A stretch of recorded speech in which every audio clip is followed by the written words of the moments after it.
Okay, hello students. The purpose of this video is to give you a tour of all the equipment needed to run the charge to mass ratio experiment. So everything you see is right in front of you here, sort of extends from over here to this high voltage power supply, across here to the core apparatus that consists of Helmholtz coils and an evacuated tube with a grid in it, all the way over here to an ammeter for measuring the current you run through the Helmholtz coils, a small power supply for heating the electron gun, and another power supply for running current through the Helmholtz coils, and a switch here for reversing the direction of the magnetic field in the Helmholtz coil. So let's take a look at each one of these one by one. We'll start over here with the core of the charge to mass ratio experiment, which consists of the Helmholtz coil. And of course, a Helmholtz coil is nothing other than a pair of copper coils in a black support structure here.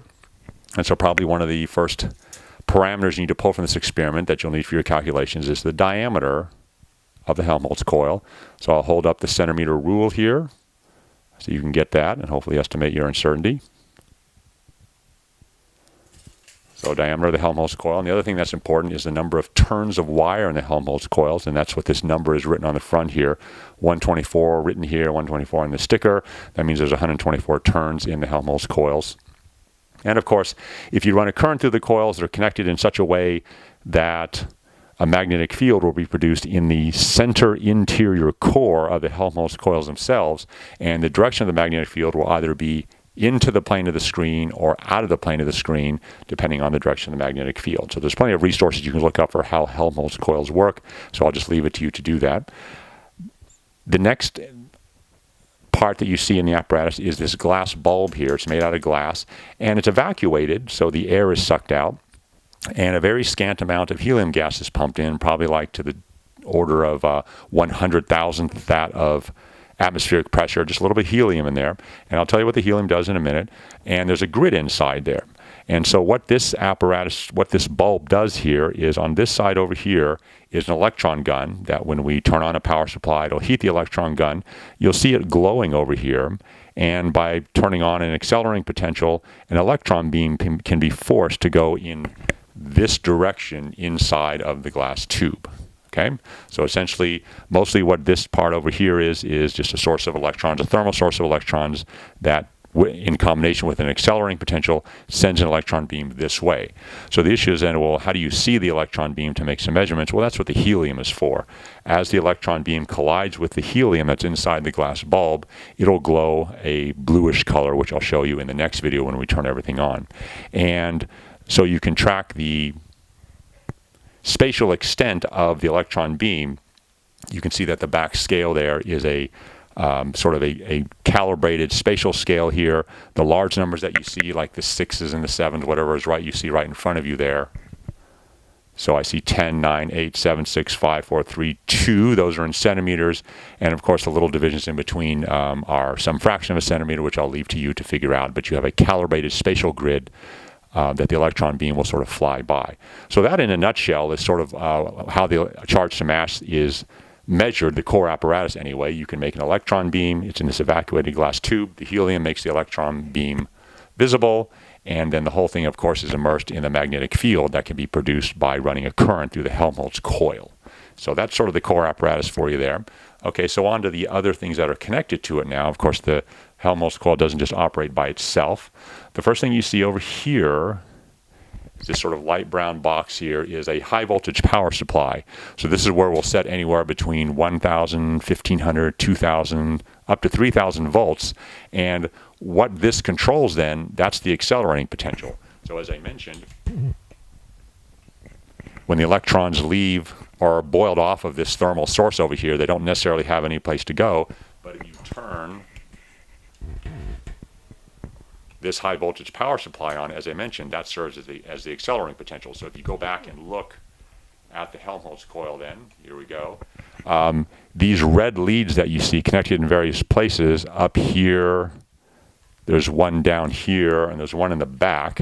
It's a bit of a mystery exactly what they're connected to, but the way I look at it is they're sort of connected a bit downstream from the thermal electron beam. So the electrons are born over here. The high voltage is sort of being produced down this way. And I think that's exactly what you would need then to cause negatively charged electrons to seek the higher potential that they do by biasing metallic objects inside the tube sort of downstream. And indeed it does a good job, as we'll see in the next video when I turn everything on. So that's your high voltage power supply that serves as the accelerating potential. The next things that we see over here are two more power supplies. This one here doesn't do very much once we flip it on. This is just sort of the current source for the electron gun. So all it really does is runs about 1 or 2 amps through the electron source in here, which is something like think of it equivalent like a light bulb filament. It gets hot and electrons just start to come off. And because all the air has been sucked out of this, the electrons don't immediately dissipate. They can sort of be manipulated, in this case, accelerated by the accelerating potential. And so that's what this does here, just a power supply to heat the thermal source of electrons in there so the electrons are available for being accelerated down the tube by the accelerating potential. The next power supply you see is this one right here below. It is kind of a bulky one right here because it has to supply a decent amount of current to the Helmholtz coil. So this is the current source for the Helmholtz coils. Students don't typically like power supplies like this because when you look at the face here, you see both a voltage and current knobs. And these are sort of like, in operation, sort of maximum. So if I start turning up the voltage here, you can set sort of a maximum voltage that the device can experience, but also a current knob which can set the maximum current that your device can possibly source. So it's sort of a way of controlling and protecting the work that you're doing.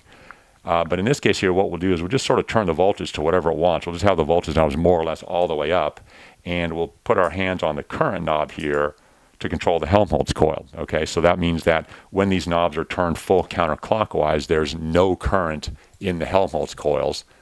And that's important for us because we sort of want a zero current situation where the electron beam isn't steered at all. So we'll just keep the current knob as our core control while keeping the voltage knob all the way up.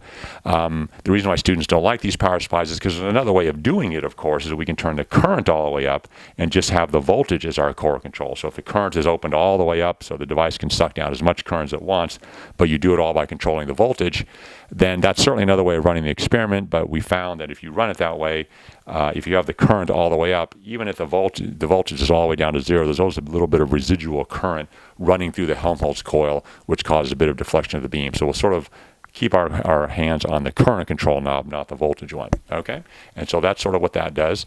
The red meter that you see here is telling you how much current is running through the Helmholtz coils. So it's just sort of connected in series with the wire coming out of the power supply. So if the current comes out of this red lead that you see here, this is immediately piped into the ammeter, out of the ammeter through the Helmholtz coils to give us a current measurement. And the last thing that you need to be aware of is this switch right here. So it turns out, as I sort of alluded to when I was introducing you to the Helmholtz coils, is you can choose what direction of current you want to run through the Helmholtz coils, and that'll make a magnetic field either go into the screen or out of the screen. So which do you do?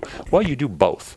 And the way you do both is by switching the switch either this way or that way. So this is the neutral position. This will be off. And if I switch it this way, the current will go in one direction through the coil. I don't know which. It's easiest to figure that out using the right-hand rule once you see the direction the electron beam goes. And then this is off again, and that's the other direction. So when you get your data, it'll always come in pairs because what you can do is you can set a certain accelerating potential over here. You can set a certain current through the Helmholtz coils here. And this switch here essentially allows you to set the direction of the current in the Helmholtz coils, which will steer the electron beam in one direction or the other, but they should be equivalent measurement-wise. In other words, the charge-to-mass ratio doesn't care what direction the magnetic field is in the Helmholtz coils, so you should always think of making your measurements and processing your data in pair. I like to call them up and down because the electron beam will curve either up or down depending on the direction here. So the data that you get will always come in pairs.